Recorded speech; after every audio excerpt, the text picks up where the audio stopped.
નમસ્કાર કિસાન મિત્ર પ્રોજેક્ટમાં તમારું હાર્દિક સ્વાગત છે. નામ સચિન પટેલ છે અને ફરીથી આજે તમારી સમક્ષ એક સરસ મજાનું રિઝલ્ટ લઈને આવ્યો છું.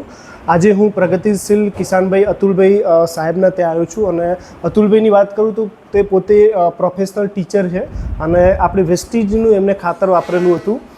યસ અતુલભાઈ, જય શ્રી કૃષ્ણ.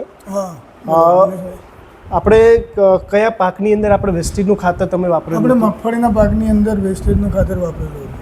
અચ્છા, અને શું ફરક શું પડ્યો રિઝલ્ટની અંદર તમને શું લાગ્યું? ખાતર વાપરવાથી બીજા લોકલ ખાતરોનો ઉપયોગ કરવો ના પડે. અચ્છા, જે જમીન બગાડે એવા ખાતરોનો ઉપયોગ ના કરવો પડે. અચ્છા, જે પાક તૈયાર થાય છે એ પણ દરદાર હોય છે, બીજ પણ સારું હોય છે અને ઉત્પાદન પણ સારું. અચ્છા, હા, ઉત્પાદનમાં તમને સૌથી વધારે શું ફરક પડ્યો? જે આમ ખાતરથી તમે જે ઉત્પાદન લેતા હતા અને એના પછી આપણે વેસ્ટીજનું ખાતર વાપર્યું, ઉત્પાદનમાં સાહેબ શું ફરક પડ્યો? ઉત્પાદનની અંદર લગભગ દોઢો ફરક થઈ ગયો. ઓકે, પહેલાં એવરેજ 1 એકરની અંદર 55 મગફળી થતી હતી. આ વેસ્ટેજનું વાપર્યા પછી 1 વર્ષ પહેલાં 70-72 મણ જેટલું ઉત્પાદન મગફળીનું થયું. અચ્છા, 70 થી 72 મણ પ્રોડક્શન તમારે મગફળીમાં નીકળ્યું.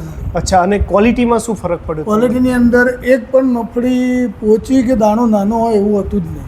ઓકે, સરસ. અને વજનદાર મગફળી પણ હતી અને પ્રોડક્ટ પણ સારું. સરસ. અને આ રિઝલ્ટ જોઈને, આ ક્વોલિટી જોઈને સાહેબ ખેડૂતો માટે શું મેસેજ આપવા માંગો છો? બીજા બધા ખાતર વાપરવા કરતો એક જ વાર વેસ્ટેજનું ખાતર વાપરવું જરૂરી છે. ઓકે, તો કિસાન ભાઈઓ, તમે જોઈ રહ્યા છો કે આપણા વચ્ચે જે અતુલભાઈ શિક્ષક સાહેબે એક સરસ મજાની વાત કરી કે જો રિઝલ્ટ મળતું હોય તો એકવાર અવશ્ય ઉપયોગ કરવો જોઈએ. તો બધા ખેડૂતો ભાઈઓ વધારે નહીં તો 1 એકરની અંદર પ્લાન કરે અને રિઝલ્ટ લે સારામાં સારું. તે સાથે જય જવાન જય કિસાન.